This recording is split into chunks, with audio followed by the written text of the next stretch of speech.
Good morning, good morning, good morning. I am thankful that we are here today, the 27th of November in the year 2024, that we are all alive and are present to participate in today's broadcasts. Today's broadcasts, just like the other ones, has the headline, Disappointed but Not Discouraged. Indeed, lots of disappointment has happened over these past 7 years and more, but I am not discouraged about my country, Ghana. This is part 5 of what we have called Journey About Business in Ghana. And today, I'm asking the question, who orchestrated the collapse of GN Bank? And as we always do, let me begin. 2 Timothy chapter 1, verse 7, which says, "For the Spirit God gave us does not make us timid, but gives us power, love, and self-discipline." First of all, somebody asked me 3 days ago, if I am not afraid of the powerful men and women who do not like my broadcasts. As is said in 2 Timothy, I cannot be timid. Truth is on my side, and that's where God's power is. I am more afraid, I should say so, I am more afraid of the so-called poor, ordinary Ghanaian who is being hurt and driven into hopelessness by bad policies and lies. That's what I'm afraid of.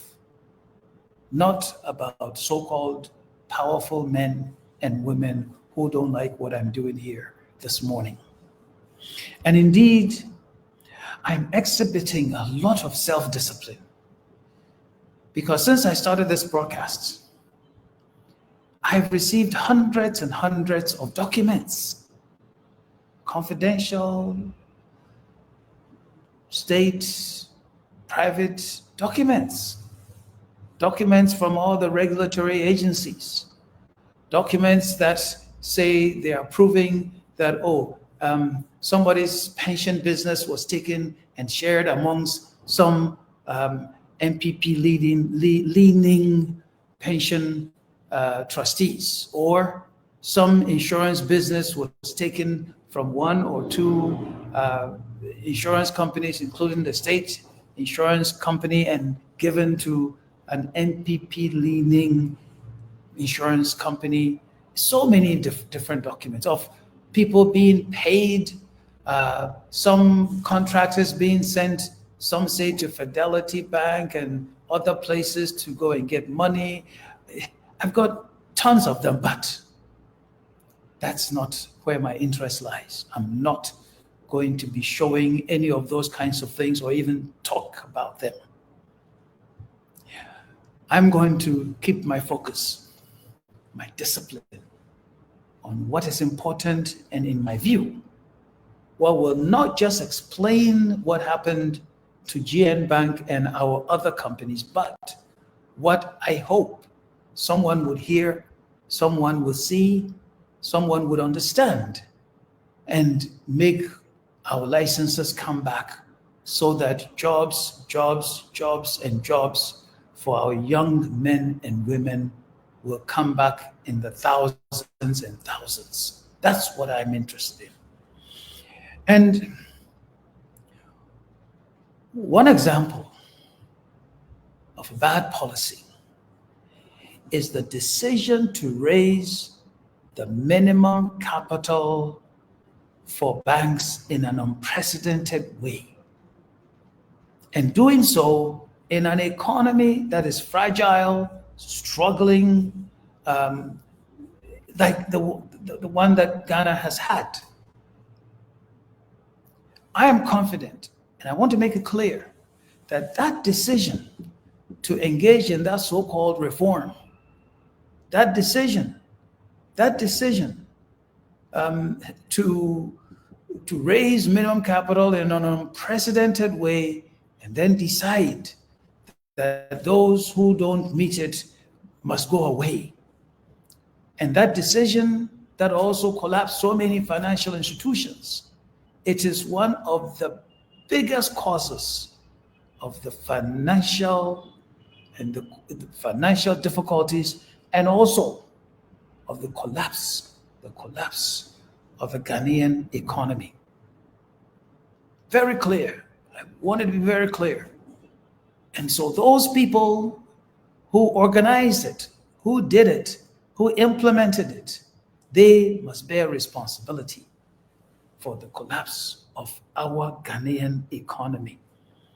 And indeed, let me also say that if those policymakers had done their homework well, they would have known that meeting that new level of capital was not possible. And let me show you a chart. Now, this chart, I will explain it. I'll explain this chart further as I go along. Okay, you see where we were at the bottom of the chart. I will explain the numbers. Now call out the numbers so you see how unprecedented this had been. The lower number that you see there, the very lower number that you see there, represents January 2001, this lower number, January 2001. And in January 2001, the requirement for minimum capital for local bank was 2.5 million Ghana cedis.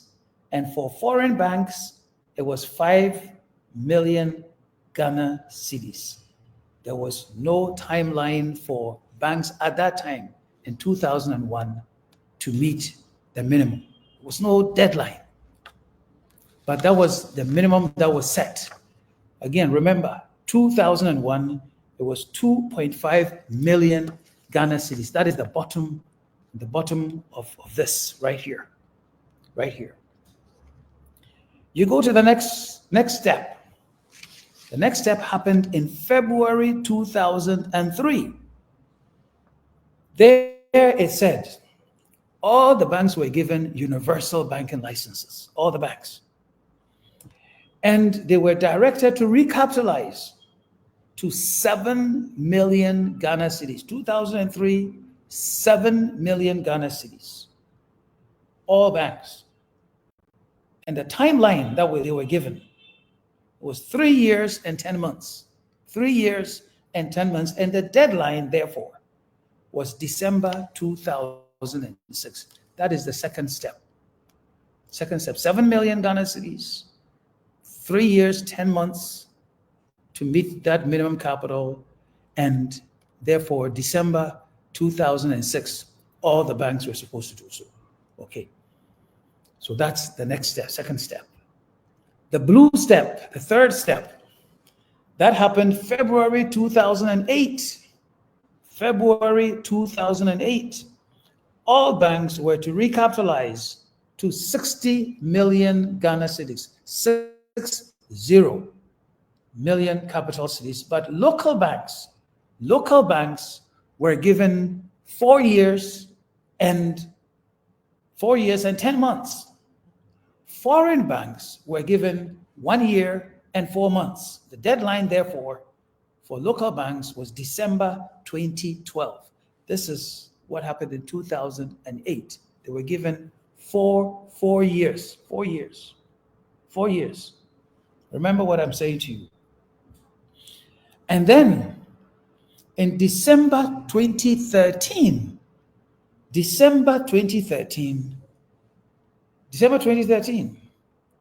it went to 120 million Ghana cedis. That is double. 120 million Ghana cedis. That was for new capital, for new banks that were coming in.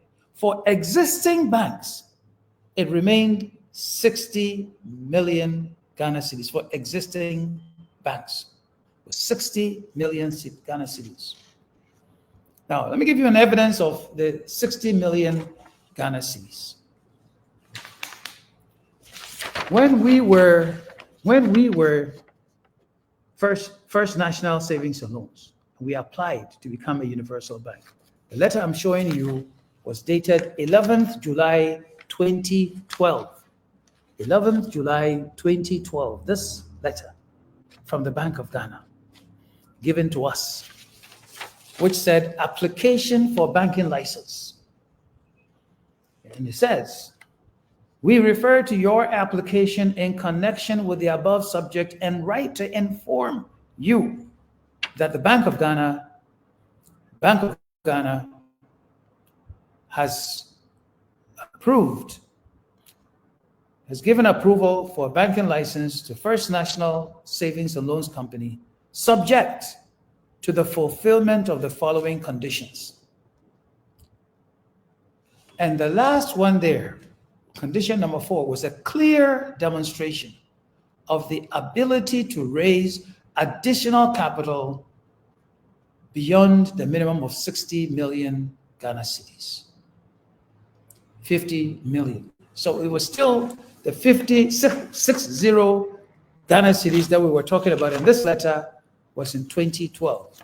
What I'm saying is that December 2013, the number was raised to 120 million. So you see the step that I've been going through. That is the black one that's there. Now, the last step, which I am calling the wicked step, the step that, in my view, contributed to the collapsing of indigenous banks and the destruction of our system.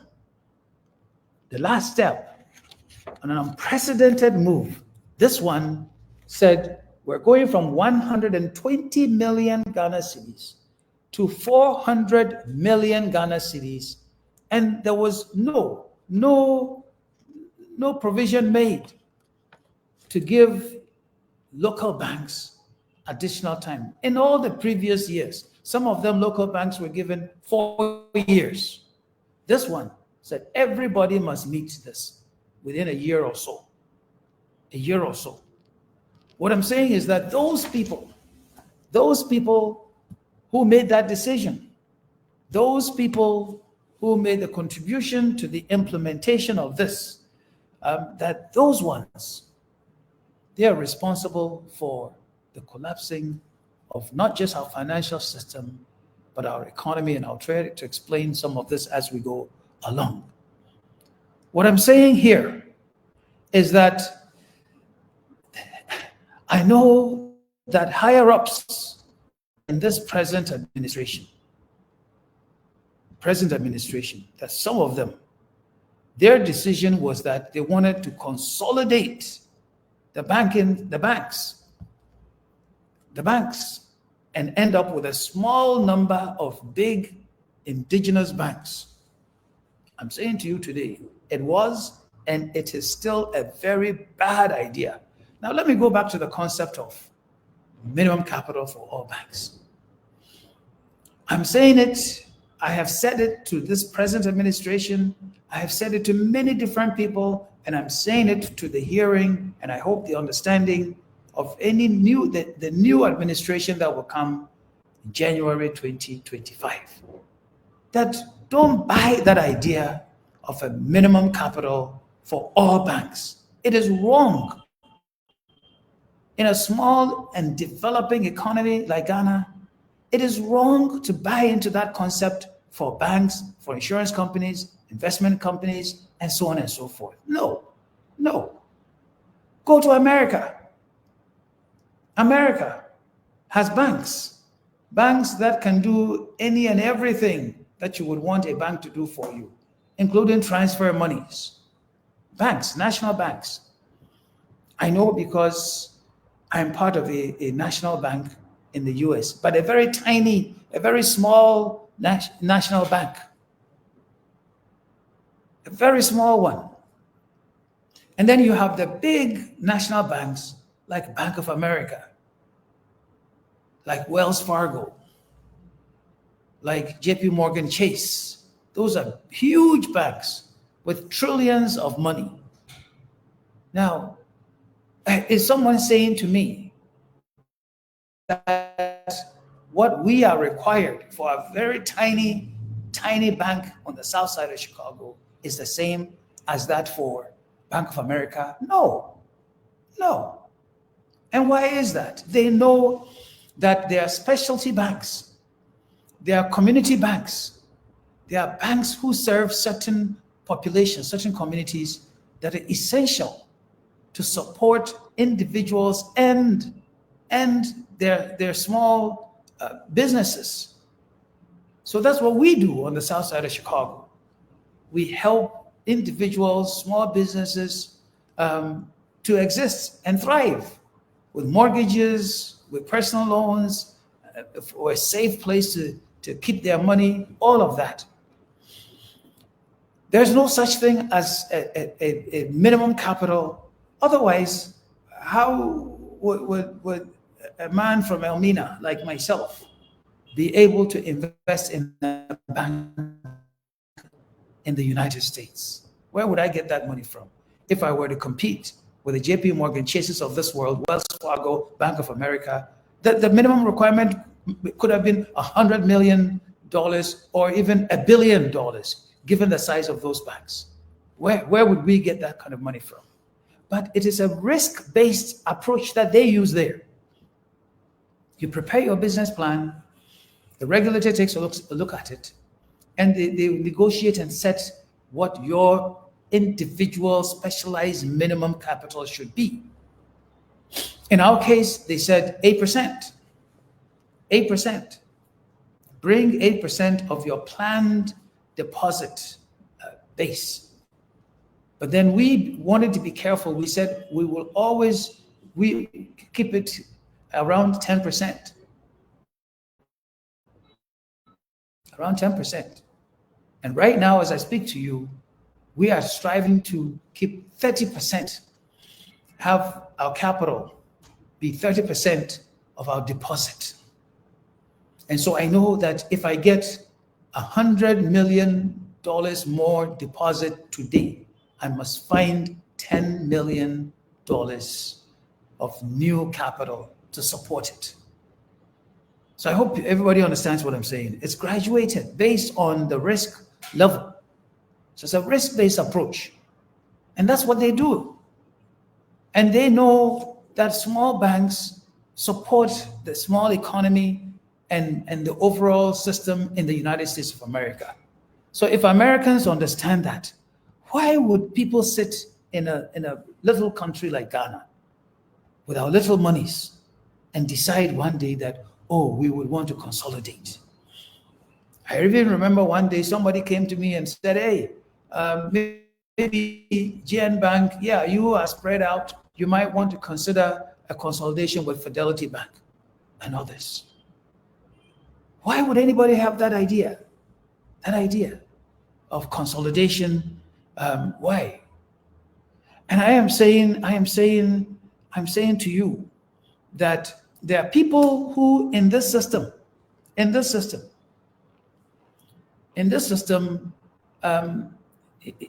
go around and talk almost as if there are huge sums of money that's sitting there.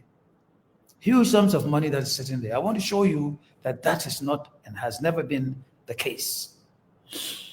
And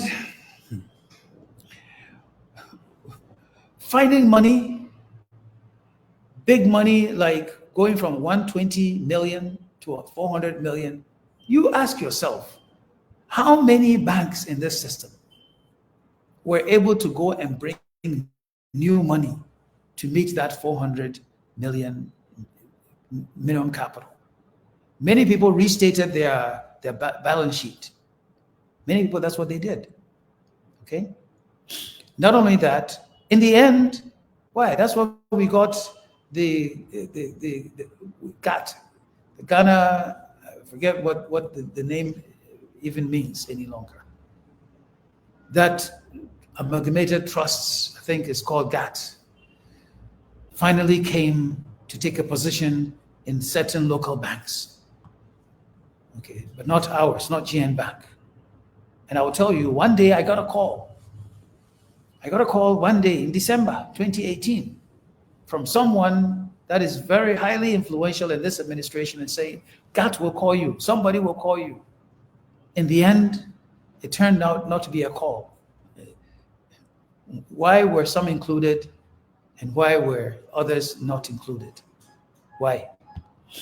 And those people who think that some of us didn't go around looking for money, I want to tell you, and I will not mention the people's names. They're prominent Ghanaian businessmen and women that we went to and said, there's this 400 minimum capital requirement that is there. Why don't you bring your monies and join with us and become shareholders? Some of them looked at me and said, no, we don't want to do that. We don't want to do that. Some prominent one, I don't want to mention certain names, said that, oh, so-and-so can do this, that one can do that. By me, banking, no, I'm not interested. I won't do it. Okay, besides, at least half of them said, this system, I don't trust the system. I don't trust the system. And a minister of state back in 2018 told me that, you mean banking in Ghana with supervisors at the Bank of Ghana who can get up anytime and make whatever decision that they want? I will not subject myself to it. Bring some other idea, but not a banking idea. Somebody who had been part of this system, this administration, the Akufo-Addo administration, he told me that. And also, I'm going to say this. Go and ask Mr. Gabi Ocherdakun. Go and ask him. Yes, go and ask Mr. Gabi Ocherdakun. He was going around in some other countries, including the UK, looking for new money for one or two banks in Ghana, just like we were looking for money. You ask him, was he successful? Were we successful? No. One of our shareholders was a George Soros, George Soros organization. They refused to bring new money. One of them claimed that they talked to an official at the Ministry of Finance, and they said, no, we will not give you any additional capital. So I'm saying that all of us that went out looking for money, nobody was willing to bring new money into the Ghanaian system. Somebody should have done their homework to know what the world was like, what this system has been like before they would drive financial institutions to say, go and bring huge money. I'll be asking the question and I'll be trying to answer or lead to the answer to the question, who were the people that led to the collapse of GN Bank? Now, I'm saying to you, remember when it seems like there was a lot of energy about, if you won't meet the minimum capital, then go and become something else or leave the system. And there was fear and panic put into the system that some banks would collapse, some indigenous banks will collapse. I have a number of articles and stories and whatever in all manner of newspapers and places, including from ministers of state who are saying either go and consolidate or take yourself out of the system, as if it was an easy, simple thing to do, okay? And I tell you, so-called banking consultants, ministers of states, officials of all types, and the media, including the Bank of Ghana itself. They talked as if there was tons of monies out there looking to be brought into the system to meet the minimum capital. Okay, what happened? What happened? I'm saying that all of those people contributed to the problems that we all experience. All of them did. But there's something that bothers me, and I want to bring it up for whatever it's worth.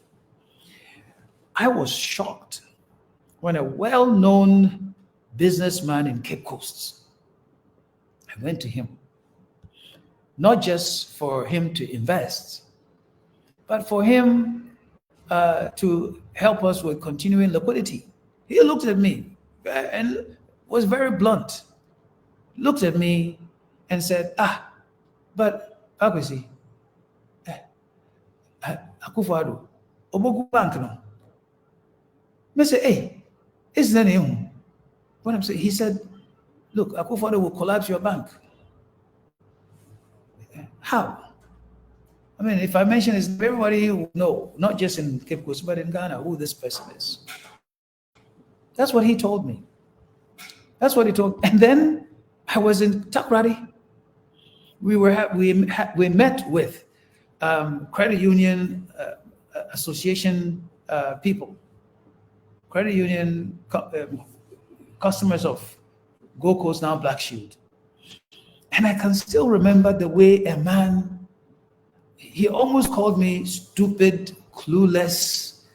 He looked at me and said, but Alpa Oforata competition. I mean, he says Oforata does not want my competition, and so my bank will go away and my investment company will go away. I looked at him. I tried to discuss this with him, even argue with him. And he said, you don't know anything. You just wait and see. I'm not. He gave me sleepless nights. I said, why would these people be saying this to me? Nothing I could say would convince him or the other man in Cape Coast, convince them otherwise. And then imagine how shocked I was when the former Minister for Health, the Honorable Kweku Agyeman, that I was told that he was walking around talking to organizations of people in the Bono area, telling them to take their monies out because my companies were going to collapse. I said, hey, Kweku Agyeman, Kweku Agyeman, I've known him since his Gamut days. Those of you who know Gamut, I think it's now Toyota Ghana. He was an accountant there. And he had invested monies with us, especially through Gold Coast, now Black Shield, and had made money from our work.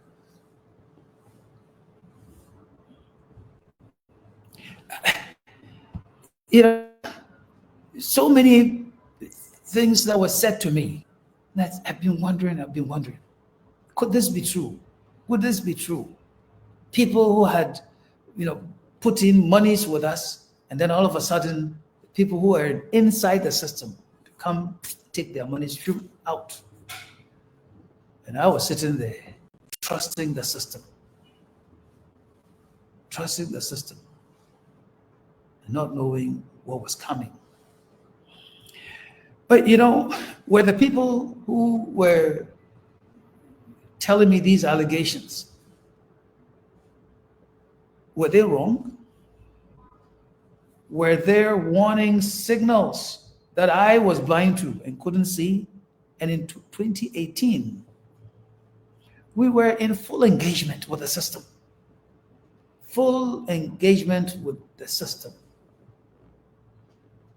And here, let me commend a couple of people. Well, let me just leave it to one person. Nana Santi Bediatu, who is unwell, and I hope he gets well soon. He is the one person, anytime I called, he will answer. Good or bad, he will answer. I can say that I did have an opportunity to meet with the current president.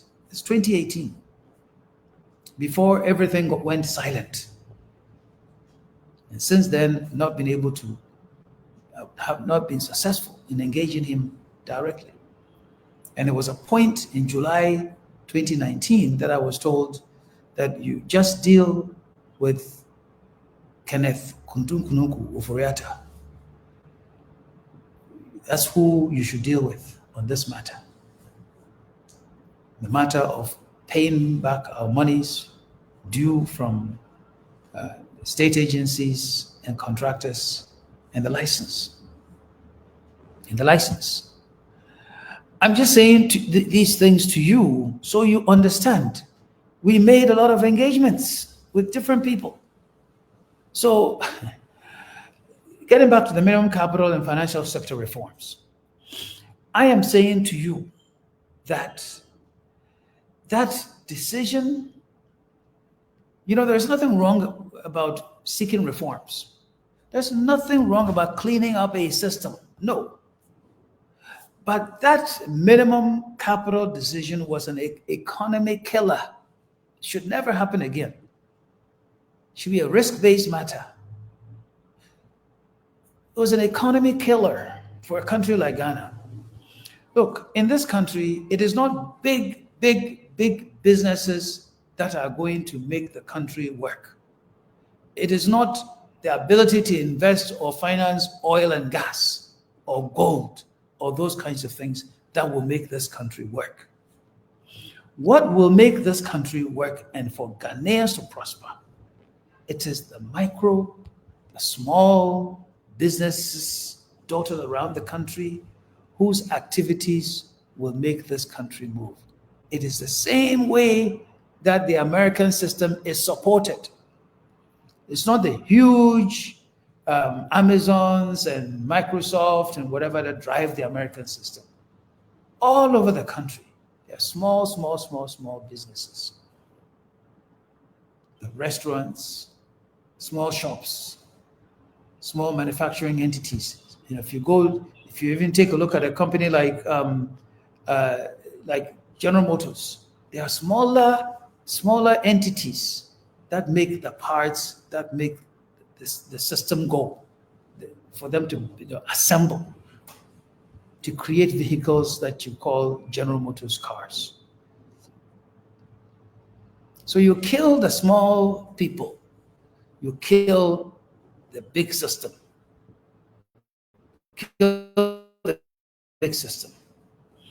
And so, look,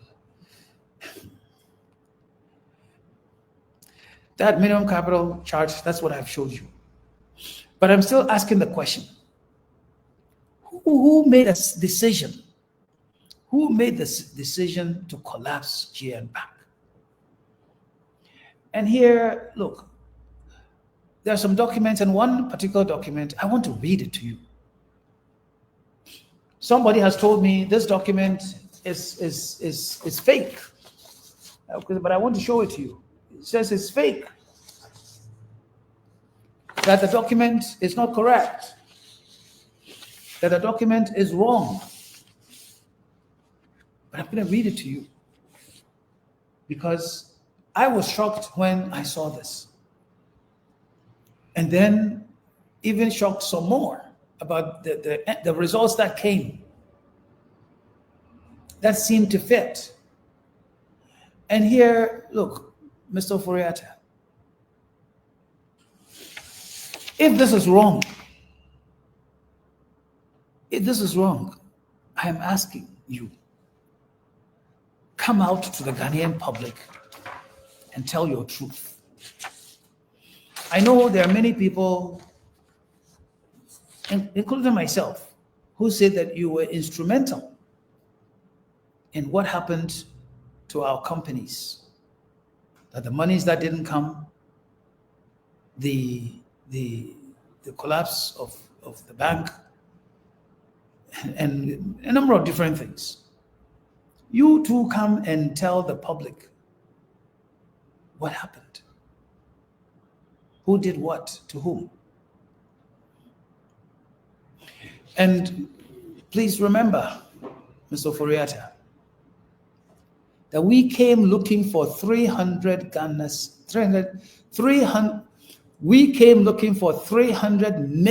Ghana cedis. Not free money. These were interim payment certificates, that is, work done by contractors we had financed and whose work had been certified by the engineers that they were done.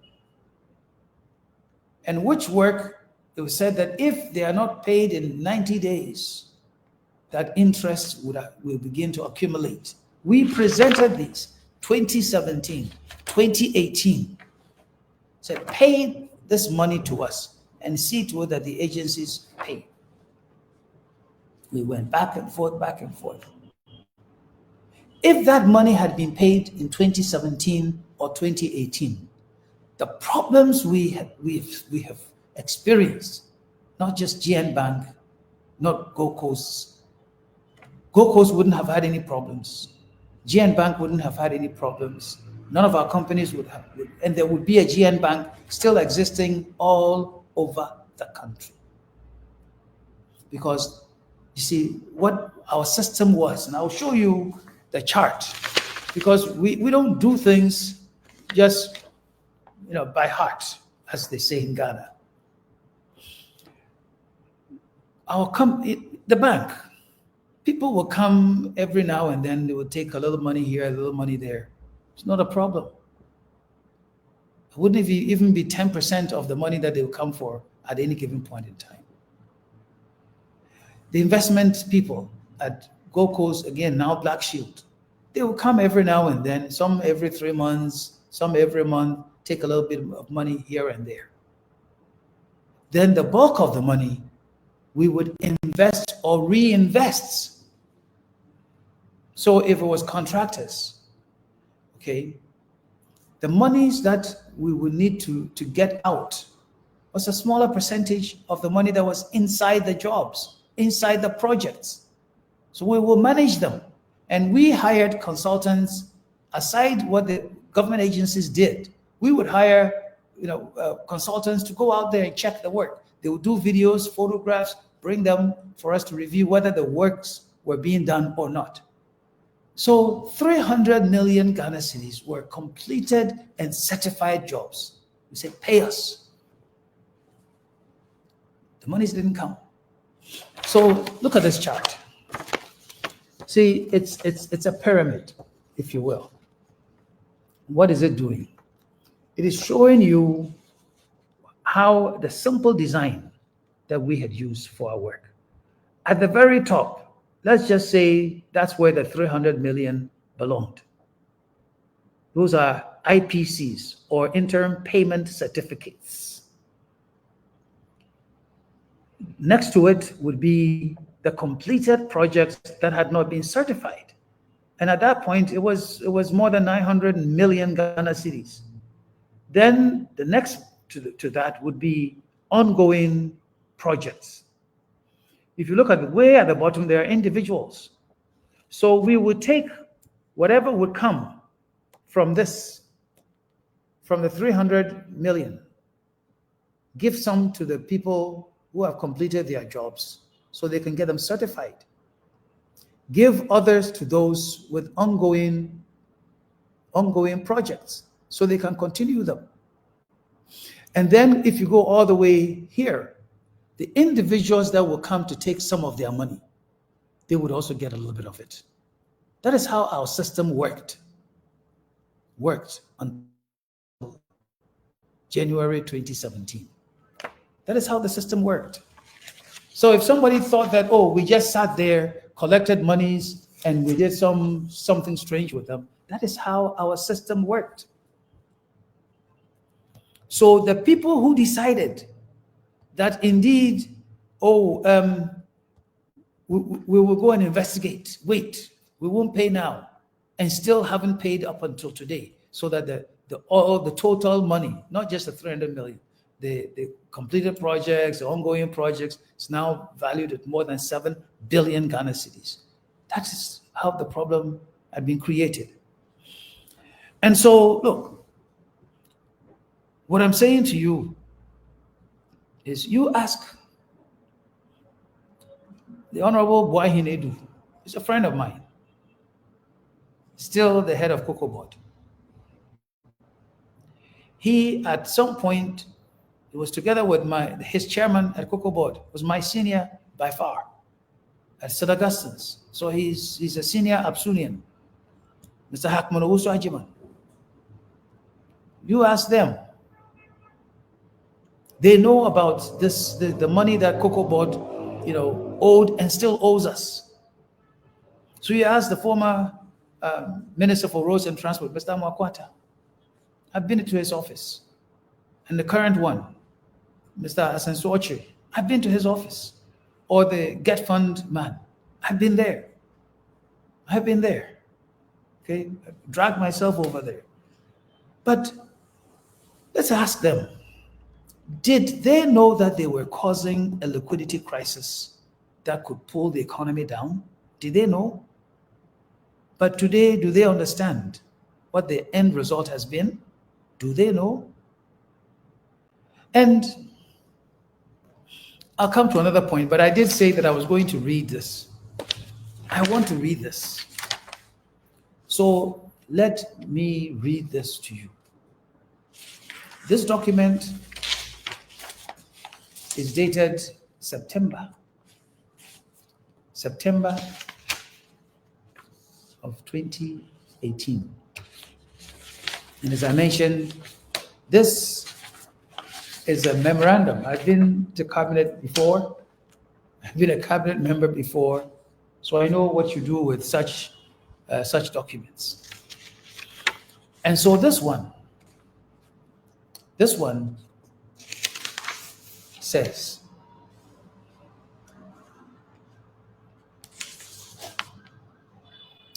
it's dated 30th September 2018. And I'm saying, if Mr. Ofori-Atta, if this is not correct, please come and say that it is not correct.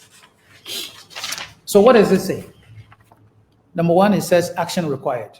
It says Cabinet is respectfully requested to consider and approve the revocation of the license of GN Bank Company Limited, owned by a businessman and politician, Dr. Papa Kwesi Ndoh. 2.0 says justification of action. Inasmuch as the government is in full support of the indigenous businesses, it cannot also allow people, especially its political opponents, to run businesses anyhow without recourse to requisite procedures and laws governing such businesses. 2.2. In the case of the bank, the owner, who is considered as a threat to our survival, has taken an undue advantage of his position in society and his past relationship with the government, therefore, or thereby flouting the Bank of Ghana's regulations. 2.3. It is important to note that Dr. Ndoh has established himself beyond the borders of Ghana, and therefore, touching his so-called business empire must be done with care and diplomacy, so that our arch rivals, NDC, does not make political capital out of this. 2.4. Ministry of Finance, therefore, suggests that the Bank of Ghana, as a leader in the ongoing banking sector reforms, give all the support needed by Cabinet to deal with GN Bank and all other banks which are in distress. 2.5. Information available to the ministry indicates that Bank of Ghana has reached the conclusion that GN Bank is currently insolvent under Section 1234 of the Banks and SDIs Act 2016, Act 930, being in breach of its key prudential regulatory requirements. For instance, its capital adequacy ratio is currently negative 61%, in breach of the minimum required of 13%. 2.6. It is also facing a severe liquidity crisis, with numerous complaints received by the Financial Stability Department of the Bank of Ghana from aggrieved customers who have been unable to access their deposits with the institution for the last several months. 2.7. It therefore makes sense, based on this information, if the Bank of Ghana is allowed by government to crack the whip by revoking the license of GN Bank. 2.8. While taking this action, it is also important to note that Dr. Endo will not let his bank go without challenging us in court. But as a party in power, we will have advantage over him in court. 2.9. We must not give room for any suspicion of being political witch hunting. It should be seen as a purely regulatory and administrative breaches on the part of GN Bank and its shareholders. In conclusion, in view of the foregoing, Cabinet is respectfully requested to consider and approve the revocation of the license of GN Bank. And it's signed by the Honorable Ken Ofori-Atta, Minister of Finance. If this is indeed the fact, where was the independence of the Bank of Ghana? And in fact, also, how does my political leaning have to do with a banking license?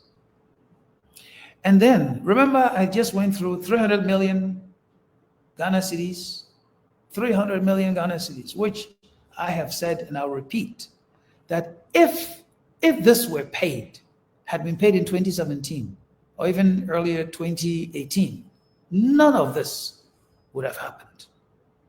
None of this would have happened. And, you know, there is this letter, which some people have said is fake. Okay, this letter. And this letter was dated July 26, 2018. And it is supposed to be from the Office of the President, signed by Mercy Deborah Kakari, Secretary to the Cabinet, which says, Cabinet at this 36th meeting held on Thursday, 19 July 2018, considered a report of the Cabinet Committee on Economic Matters on the above memorandum submitted by the Minister for Finance. The memorandum requested Cabinet to consider and approve the revocation of the license of GN Bank, as it was found to be in distress and unable to meet the new minimum capital requirement. However, Cabinet resolved that the Ministry of Finance and Bank of Ghana should continue to engage the shareholders and management of the bank on the way forward, so as to ensure confidence in the ongoing banking sector reforms in the country. Number 4, I would be grateful if you could take action on the decision by Cabinet. This, according to this letter, was sent to the Minister of Finance and to the Governor of the Bank of Ghana. Now, these are some of the things that are out there, some of the documents that are out there. My point is true, false, indifferent. I've given you some fact, and my fact is 300 million Ghana cedis in interim payment certificates that were available, ready to be paid 2017, 2018, even today still not paid. Would have solved the problems, no matter would have arisen. Let me just, maybe I should, or maybe I shouldn't. Another letter that I have, it says about group income contractors, okay? And it bears the Office of the President, whatever, okay? And sent to the Ministry of Finance to be reminding them to initiate payments due contractors who finance some projects undertaken by some ministries, departments, and agencies.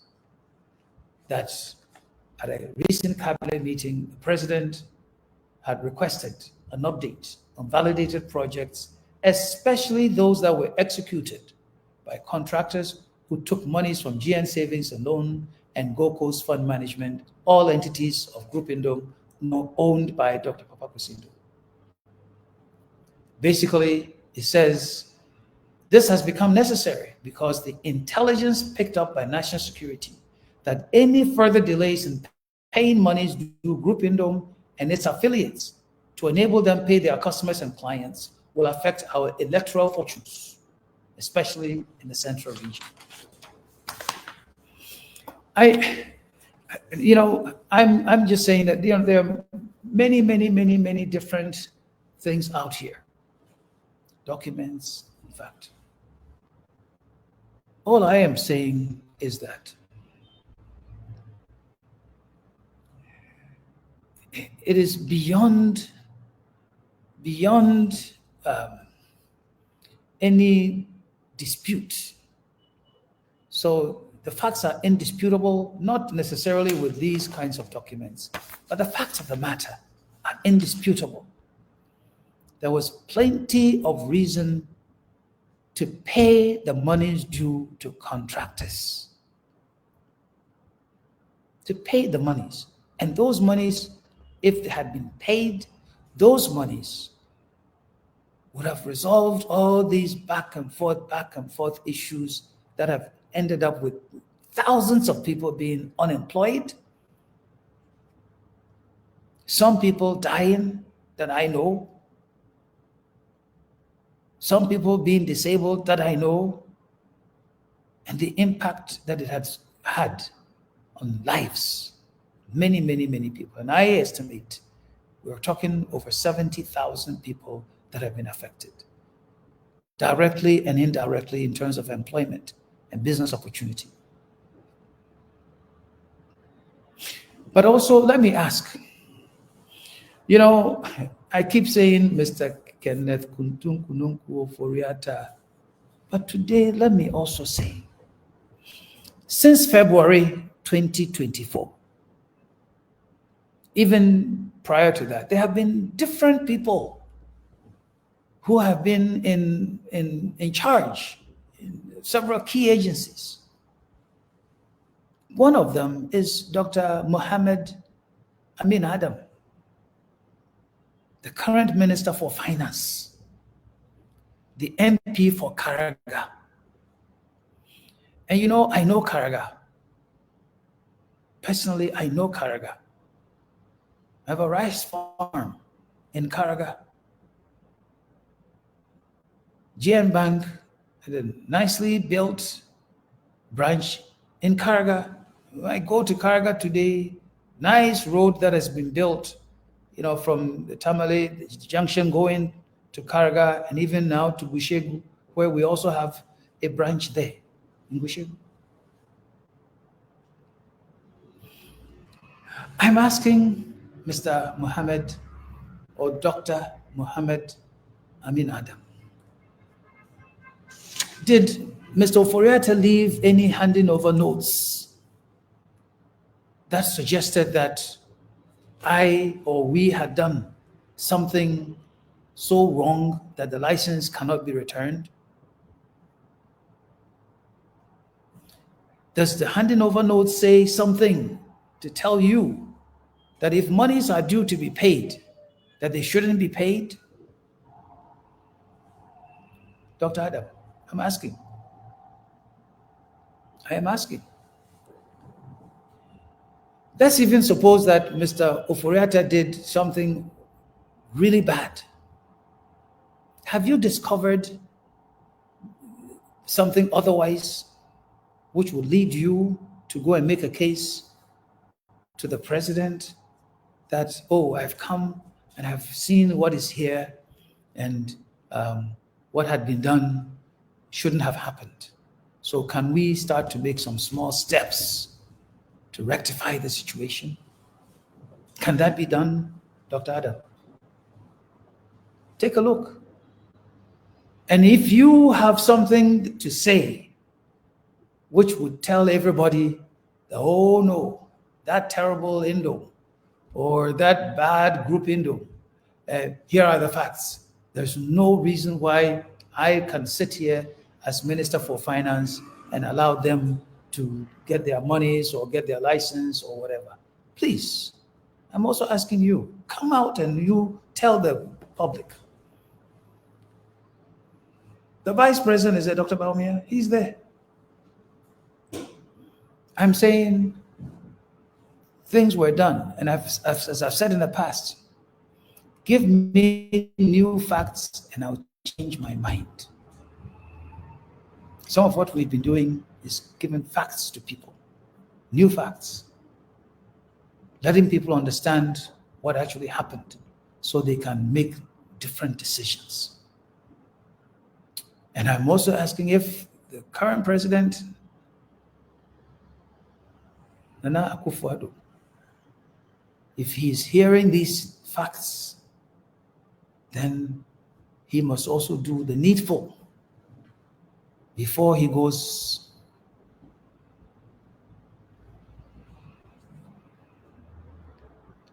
jobs, private sector jobs provided by indigenous Ghanaian companies. If that is not done, it doesn't matter what effort Dr. Amin Adam makes or anyone else makes. Doesn't matter which roads are built. It doesn't matter which other things are done. And I'm saying also for the new administration coming, you want to succeed, you want the economy to grow, you want the Ghanaian pocket to be full, you want Ghanaians to prosper, bring back GN Bank and its related entities and other ones that were unjustifiably collapsed. And we'll see what will happen in this country. The wealth of this nation will rise. The wealth of this nation will rise. It will rise. There's no doubt in my mind about it. I've had opportunity to think long and hard about all of this. And this is just by the way. The other day I told you about a former GN Bank employee who was said to be a whistleblower about illegal transfer of money lie. Today I'll also tell you that the person who led him to the Bank of Ghana to tell his lie is a former high-level employee of the Bank of Ghana. He went to St. Augustine's. I know him, he knows me. He's an Absunian like me. Such is life. Such is life.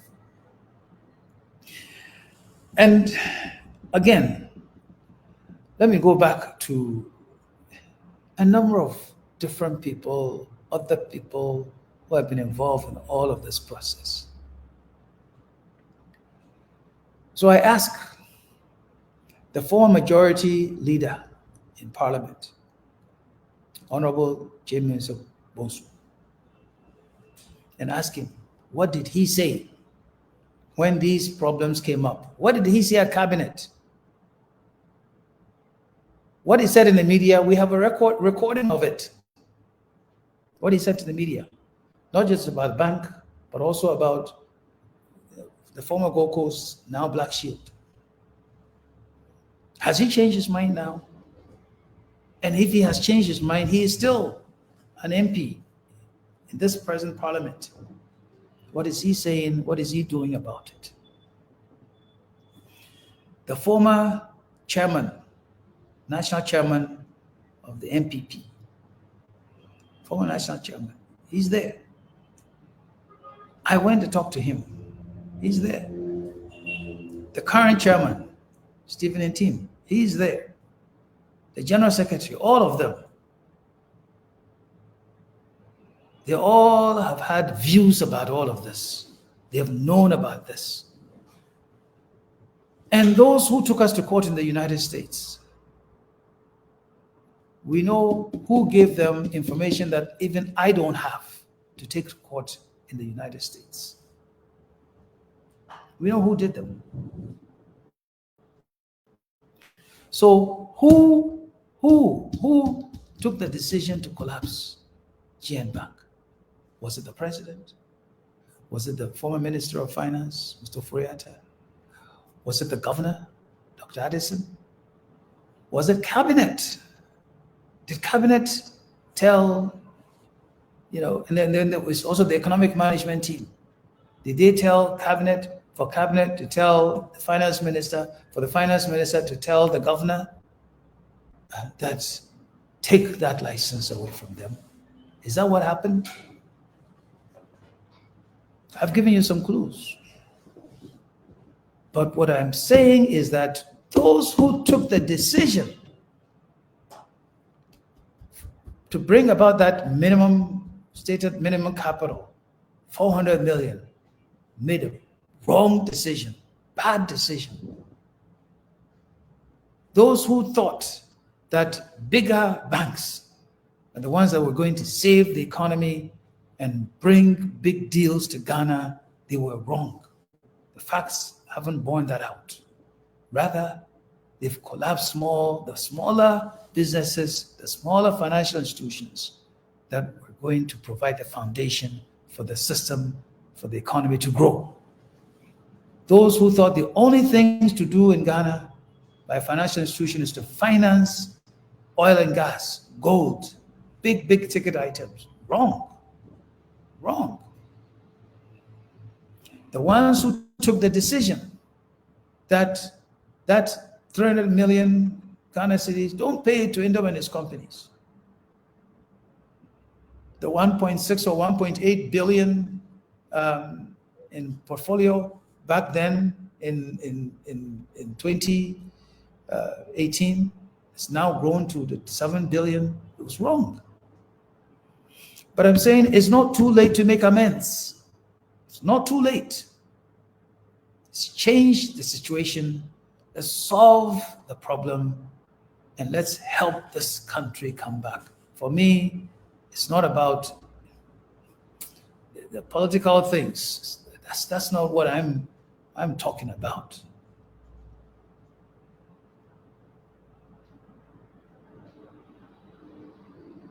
I go back home to Commander Edna Iguafu-Abrim. I know what we as individuals, what we can do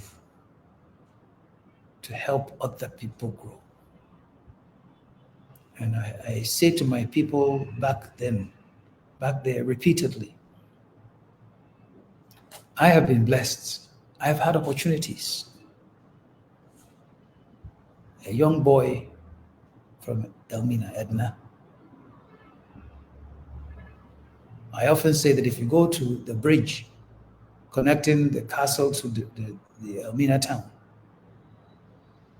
if you go there on the weekends and there are children diving from the bridge into the lagoon, imagine that I would be one of them. Somebody from that area there. It's lucky enough to go to school, to go to St. Augustine's, to get a scholarship from St. Augustine's to go finish high school in the United States. Gets opportunity to go to college in the United States. And is lucky to work for some of the best companies in the world, like Northwestern Mutual Life, like Deloitte and Touche.